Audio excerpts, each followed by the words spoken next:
데살로니가전서 2장 17절 말씀 다 같이 한 목소리로 받들어 읽도록 하겠습니다.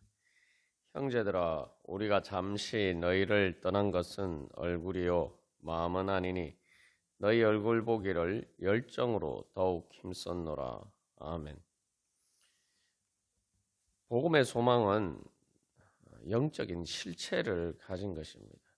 그저 단순히 미래를 희망하는 것이 아니라 그 미래의 소망이 확실하게 이루어지는 것입니다. 그것이 바로 하나님께서 우리에게 주신 복음의 소망입니다. 그래서 그것을 통해서 성령님을 통해서 보증하셨다라고 이야기하죠. 성령님은 하나님의 영이고 성령 하나님입니다.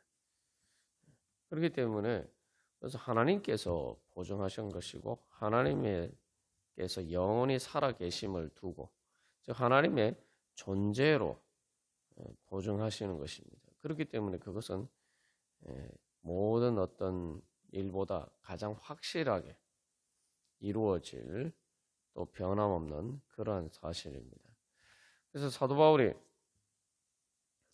잠시 잠깐이다 라고 이야기하고 는 것은 우리가 인내하면서 기다릴 때 소망이 있으면은 그 인내의 시간이 또 고통스럽고 길게 느껴진다 할지라도 그러나 인내하고 또한 기쁨으로 그것을 참을 수가 있는 것이죠. 그래서 고통보다 인내하는 고통보다 소망의 기쁨이 더 크기 때문에 그 인내의 시간들을 견딜 수가 있고 또 시간이 지날수록 인내 고통이 더 커지는 것처럼 보이지만 그러나 또 그만큼 그 소망이 이루어질 날이 다가오기 때문에 그만큼 기쁨이 더 커져갑니다. 그렇기 때문에 오래 기다릴수록 바로 그 기쁨이 더 커져가고 고통은 점점 줄어져가고 소망이 더 커져가는 것입니다. 그게 바로 하나님께서 우리에게 주시는 소망입니다. 그래서 소망이 이루어진 후에는 단순히 마음뿐만 아니라 얼굴로도 만나서 영원히 함께하는 할 수 있다는 그런 영생의 소망이 있기 때문에 어떻게 보면 잠시 잠깐이라고 이야기를 할 수가 있는 것이죠. 그래서 단순히 이때 바울과 데살로니가 교회 교인들이 이별하는 것뿐만 아니라 죽음의 이별에 대해서도 마찬가지죠. 그렇게 이별하게 되지만 그러나 마치 자다가 깨어나면은 그 자는 시간이 아무리 길어도 뭐 잠시 잠깐 그렇게 깨어난 것, 잠시 잠깐 시간이 지난 것처럼 그렇게 느껴지죠. 그게 바로 우리에게 주시는 소망입니다. 그래서 중요한 것은 그것이 그렇게 되는 것, 잠시 잠깐이 되려면은 깨어나야 돼요. 부활이 있어야 됩니다. 자는 자 가운데서 일어나는, 즉 죽음이 그냥 죽음이 아니라 죽음이 그냥 잠과 같은 것이고, 그래서 거기에서 깨어 일어나는 부활의 그런 소망과 실체가 있을 때에 우리가 바로 그러한 소망 가운데서 살아갈 수가 있는 것이죠. 그런 관점에서 이 부활이 있으면은 우리가 부활의 소망이 있으면은 바로 그렇게 잠시 잠깐이라고 생각하고 또 성령의 기쁨으로 인내할 수 있다. 그렇다면 그것은 다시 말하면 우리 안에 부활의 생명이 이미 영적인 실체로 존재하기 때문입니다. 그래서 단순히 미래의 소망으로만 존재하는 것이 아니죠. 그래서 마음은 떠난 것은 얼굴이요 마음은 아니다라고 할 때에 그 마음은 바로 성령의 교통하게 하심을 통한 바로 영적인 실체가 있기 때문입니다. 데살로니가 교회 교인들과 바울 사이에 단순히 그 마음이라고 이야기할 때는 우리가 보통 뭐 떨어져 있어도 마음으로 생각하고 단순히 그런 것을 이야기하는 거 아니에요. 이 성도의 교제는 그 가운데 성령의 교통하게 하심을 통해서 영적인 실체가 있는 것입니다. 그렇기 때문에 우리가 멀리서 선교지를 위해서 기도를 해도 단순히 마음만 있는 게 아니에요. 그래서 그 기도를 통해서 바로 시공간을 초월해서 바로 실질적인 영적인 영향력을 미칠 수가 있는 것이죠. 그렇기 때문에 우리가 기도하죠. 만약 그렇지 않다면은 우리의 기도가 다 무의미하겠죠. 그래서 단순히 또 같은 시간뿐만 아니라 또 미래를 향해서도 마찬가지입니다. 또 우리가 기도할 때에 심지어 과거에 일어났던 일에 대한 상처도 치료되고 또 그것을 대해서 악을 선으로 받고 모든 것을 합력하여 선을 이루게 하시는 하나님의 능력의 역사가 또를 이룰 수가 있습니다. 그렇기 때문에 우리는 주님의 뜻과 함께하는 주님의 마음이라고 하는 것은 주님의 뜻의 표현이죠. 주님의 뜻으로 표현되죠. 그 주님의 뜻으로 표현되는 하나님의 마음은 그냥 마음이 아니죠. 우리가 보통 얘기하는 인간의 마음이 아니라 하나님은 영이시기 때문에 하나님의 그 마음이라는 것은 영적인 거예요. 그러니까 영적인 실체가 있는 것입니다. 그렇기 때문에 우리의 기도를 통해서 우리는 바로 그 성령의 교통하게 하심을 통해서 바로 하나님의 뜻이 이루어져 가는 단 말이죠. 그렇기 때문에 그것은 바로 시공간을 초월해서 하나님의 뜻을 이루어가는 것입니다. 그렇기 때문에 이제 우리가 바로 그런 믿음으로 주님의 뜻을 이루어 가야 돼요. 그래서 우리가 하나님의 뜻에 따라서 말씀에 따라서 내가 뜻하고 내 마음이 바로 그 하나님의 뜻을 따라서 주님의 뜻에 공감하면서 그렇게 우리가 그 마음을 따라 행할 때에 그것은 실체적인 능력으로 나타납니다. 우리가 이제 마음이라고 할 때 그래서 이 성령의 교통하게 하심을 통해서 성령을 통한 하나님의 뜻에 공감하는 마음은 영적인 실체가 있다라는 것을 실제로 우리가 경험하죠. 왜냐하면 그 성령의 기쁨이라는 것은 그 자체가 사실은 바로 그것을 보여주죠. 왜냐하면 현실적으로 데살로니가 교회 교인들처럼 또 바울처럼 많은 환난 가운데 있는데 어떻게 기쁘겠습니까? 많은 환난 가운데서 기쁘다는 것은 그 많은 환난이라는 어떤 현실적인 그것이 이제 실체처럼 보이지만 그 환난의 그러한 현실보다 성령님께서 하나님의 임재하심을 통해서 우리에게 주시는 그것이 더 크게 그것이 우리에게 느껴진단 말이에요. 느껴진다는 것은 감각을 의미합니다. 감각이라는 것은 뭔가 이렇게 실체가 있어야지 느껴지는 거예요. 뭐 실체가 없어도 우리가 가상현실로 이제 그런 감각이 있는데 어쨌든 중요한 것은 뭔가 있어야 돼요. 뭐 가상현실에는 뭔가 보이는 게 있어야 됩니다. 보이고 말 그대로 느껴지는 게 있어야지 기뻐할 수가 있는 거죠. 우리가 육신의 눈에 많은 환난 가운데서 육신의 눈에 그 하나님의 임재가 얼굴을 대면하여 보는 것처럼 그렇게 보이지 않아도 내가 믿음의 눈으로 바로 그 성령님을 통해서 하나님의 임재를 체험할 때 그 체험은 많은 환난, 현실적으로 내 육신으로 경험하는 그러한 체험보다 더 생생한 체험으로 우리에게 다가옵니다. 그렇기 때문에 이제 우리가 그런 것을 경험하게 되면 실제로 그 기쁨이 현실의 많은 환난을 압도하게 되는 거죠.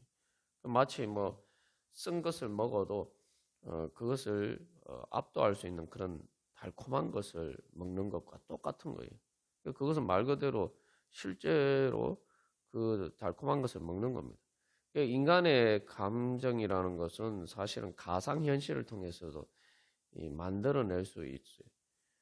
그러나 뭐 진짜 실체로 경험하는 것과 또 가상현실로 경험하는 것은 엄연히 차이가 있죠. 그 감각의 정도의 차이가. 그런 것과 마찬가지예요. 쉽게 말하면 우리는 이 소망을 얘기할 때 소망은 가상현실이고 미래에 이루어질 것이기 때문에 가상현실이고, 지금 우리가 경험하는 것은 이것이 더 생생한 현실이다. 우리는 이제 일반적으로 이렇게 생각합니다. 그러나 우리가 성령의 임재하심을 통해서 하나님의 을 체험할 때는 다르단 말이죠. 다시 말하면 성령의 기쁨이라는 것은 마치 우리의 그 많은 환란의 현실이 바로 가상현실의 체험이고, 하나님의 영적인 하나님을 성령을 통해서 영적으로 체험하는 것은 우리에게 실체적인 현실로 다가옵니다. 그것이 훨씬 어떤 우리의 단순한 소망이 아니라, 뭐 가상현실과 같은 소망이 아니라, 가상현실 같은 체험이 아니라, 우리의 많은 우리가 많은 환란과 같이처럼 현실로 체험하는 것보다 더 생생하게 우리에게 다가오는 것입니다. 그게 하나님의 영적인 실체예요. 그게 성령의 체험이고, 그것을 통해서 그래서 우리는 성령의 기쁨을 누리게 되는 거죠. 그렇기 때문에 우리는 많은 환란을 이겨낼 수가 있습니다. 그래서 많은 환란의 현실적인 체험도 그것들이 생생하게 느껴지지만, 그러나 성령님을 통해서 우리가 하나님의 영적인 실체를 경험하는 것보다 에 비하면은 아무것도 아니란 말이죠. 하나님의 영적인 실체를 더 생생하게 체험하게 됩니다. 그렇기 때문에 성령의 기쁨으로 그 모든 환란을 극복할 수가 있는 것이죠. 그래서 예수님께서도 말씀하셨을 때에 이렇게 말씀하십니다. 요한복음 14장 16절에서 18절까지 말씀에서 예수님께서 이제 육신으로 더 이상 제자들과 함께 할 수 없게 됐어요. 그래서 십자가를 지시고 죽으신 후 부활하시지만, 그러나 승천하셔서 제자들을 떠나실 것을 말씀하십니다. 그런 상황에서 예수님은 이제 제자들에게 너희를 고아와 같이 버려두지 아니하고 너희에게로 오리라, 이제 그렇게 말씀하시죠. 그래서 이 말씀은 앞에서도 나눴지만 이 고아와 같이 버려두지 아니하고, 그래서 이 사도 바울이 데살로니가 교회 교인들과 떨어져서 고아처럼 되었다. 데살로니가 교회 교인들이나 바울이나 다 고아처럼 되었는데, 예수님께서 말씀하시는 것은 또 예수님과 제자들도 그렇게 얼굴로 더 이상 보지 못하고 떨어지고 또 이별하게 되었기 때문에 되어서 실제로 이제 고아와 같이 되어버린 거죠. 그러나 예수님께서는 내가 너희를 고아와 같이 버려두지 아니하고 너희에게 오르리라. 그 예수님이 그러면 어떻게 그것을 그 이별을 문제를 해결하시느냐? 바로 성령님을 보내주신다는 거죠. 그래서 또 다른 보혜사를 너희에게 주사 영원토록 너희와 함께 있게 하시겠다 말씀하십니다. 여기 또 다른 보혜사라는 거 이야기했는데, 그것은 예수님도 보혜사하셨다는 거죠. 보혜사라는 것은 바로 우리 옆에 함께 하면서 우리를 지켜주고 보호해주는 그런 존재를 이야기합니다. 예수님께서 육신으로 제자들과 함께 하셨던 것처럼 이제는 성령님을 통해서 함께 하시겠다. 그런데 이제 예수님이 육신으로 제자들과 함께 하시는 것보다 더 생생한 현실로 함께 하시겠다는 거죠. 그것은 이제 영원토록 다시는 이별하지 않고 영원토록 함께 하시겠다. 거죠. 그래서 그 이유가 뭐냐면은, 왜 그것이 더 생생하냐면은, 그는 너희와 함께 하심이요, 함께 거하심이요, 또 너희 속에 계시겠습니다. 우리가 이게 여러 번 나눈 것처럼, 그래서 성령님은 우리 속에 계시는데, 속에 계시는데 우리의 영의 자리에 임재해 계십니다. 그것은 다시 말하면 뭐냐면은 내 환경보다 내 몸이 나에게 더 가까이 있고, 내 몸보다 내 마음이 더 가까이 있고, 내 마음보다 내 영이 내 자신에게 제일 가까운 자리란 말이죠. 성령님은 거기 계시기 때문에 우리가 그 환경 가운데, 상황 가운데 많은 환란을 겪어도 그거보다 성령님이 나에게 더 가까이 계시고, 또 내 육신이 아파도, 내 몸이 아파도 그거보다 성령님이 더 가까이 계시고, 내 마음이 아파도 그 마음보다 성령님이 더 가까이 계신다. 그것은 뭐냐면은 뭐 현실에 많은 환난 가운데 아무런 뭐 힘든 일이 없는 게 아니라, 또 몸이 아플 때에 그 아픔의 고통이 없는 것이 아니라, 또 마음이 아플 때에 뭐 사도 바울도 뭐 그 성경에서 자기가 근심한다 이런 표현도 썼는데, 그런 것들이 없는 게 아니에요. 그런 것들의 그런 느낌이 있어도 그것들보다 성령님이 더 가까이 계시니까 하나님의 임재하심을 통해서 그 사랑의 이 충만히 우리 가운데 부어지는 그것을 더 생생하게 느낀단 말이죠. 그렇기 때문에 이 예수님 제자들이 예수님을과 육신으로 함께하는 것보다 오순절 성령 강림을 통해서 사실은 제자들은 하나님과 더 가까이 있게 되고, 그렇기 때문에 제자들이 오순절 성령 강림 후에는 그들이 예수님의 공생의 기간 동안 육신으로 예수님과 함께 있었던 것보다 더 성령 충만해서 더 이렇게 이제 예수님의 손과 발처럼 이 땅을, 예수님 몸은 이 땅을 떠나셨지만 이제 제자들이 바로 예수님의 몸처럼 그 교회가 바로 그렇게 사역을 하게 되는 거죠. 그래서 제자들이 오순절 성령 강림 후에 제자들의 모습을 보면은, 성령 충만한 그들의 모습을 보면은 바로 예수님과 더 그들이 가까이 있다.